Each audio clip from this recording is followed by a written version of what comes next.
pagi semuanya. Semoga hari ini dalam keadaan sehat walafiat dan diberi keberkahan oleh Allah Subhanahu wa Ta'ala. Pada kesempatan kali ini, saya Ulfaturusda Elsabrina akan membahas tentang cara mengatasi kesulitan belajar pada siswa. Nah, sebelum itu, pertama-tama kita harus tahu dulu, apa sih kesulitan belajar itu? Nah, kesulitan belajar itu dapat diartikan sebagai kondisi di mana seorang siswa tidak dapat belajar sebagaimana mestinya. Maksudnya adalah seorang siswa tidak mampu mencerna atau menyerap materi yang dipelajarinya sesuai dengan keinginan atau harapannya. Kondisi ini tidak bisa diabaikan oleh seorang pendidik karena dapat menjadi penghambat tujuan pembelajaran. Kesulitan belajar tidak hanya disebabkan oleh faktor intelijensi, akan tetapi bisa juga disebabkan oleh faktor non-intelijensi. Maka dari itu, IQ yang tinggi belum tentu menjamin keberhasilan belajar. Nah, selanjutnya ada jenis-jenis kesulitan belajar pada siswa.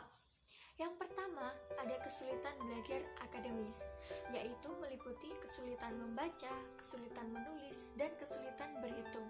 Selain itu, munculnya perasaan sulit untuk mengingat atau menghafal apa yang telah dipelajarinya. Yang kedua, ada gangguan simbolik, yaitu ketidakmampuan anak untuk memahami suatu objek sekalipun ia tidak memiliki kelainan pada organ tubuhnya.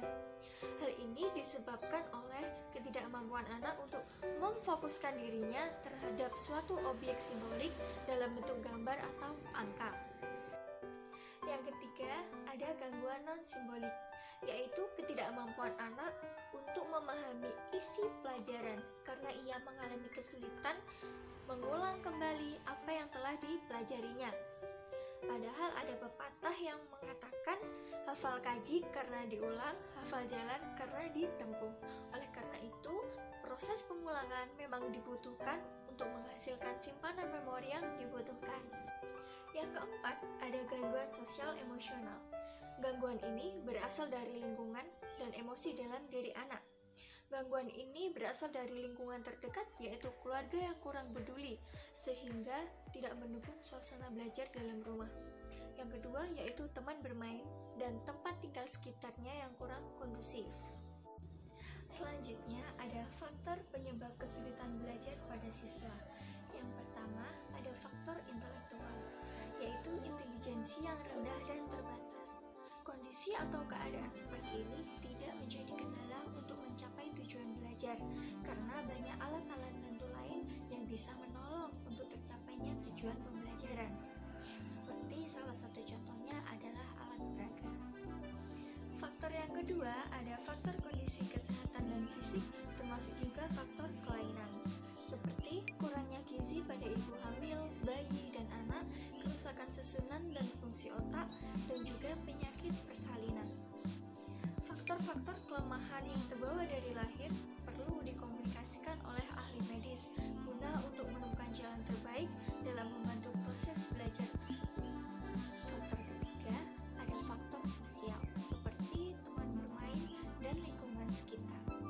Oleh karena itu, para orang tua harus membantu mengawasi dengan siapa anak itu bermain, di lingkungan bagaimana mereka berada, agar jangan sampai anak berkembang didominasi oleh teman atau lingkungan sekitarnya. Faktor keempat, yaitu faktor keluarga, seperti keadaan keluarga yang tidak baik dan kurangnya dukungan belajar dari orang tua. Nah, pembahasan yang terakhir yaitu cara mengatasi kesulitan belajar pada siswa. Yang pertama, ada tempat duduk. Siswa yang mengalami kesulitan mendengar atau melihat, sebaiknya dia berada di tempat duduk bagian depan. Selain itu, formasi tempat duduk juga bisa diubah menjadi berbentuk U atau setengah lingkaran. Dan juga posisi duduk mereka harus di rolling. Yang kedua, ada gangguan kesehatan. Anak yang mengalami gangguan kesehatan sebaiknya diistirahatkan di rumah saja dengan tetap diberikan materi pelajaran dan didampingi oleh orang tua atau keluarga lainnya. Bisa juga ditambahkan dengan materi pendamping untuk meningkatkan minat dan semangat dengan bahan bacaan, cerita, atau dongeng yang edukatif. Yang ketiga, ada program remedial. Siswa yang gagal mencapai tujuan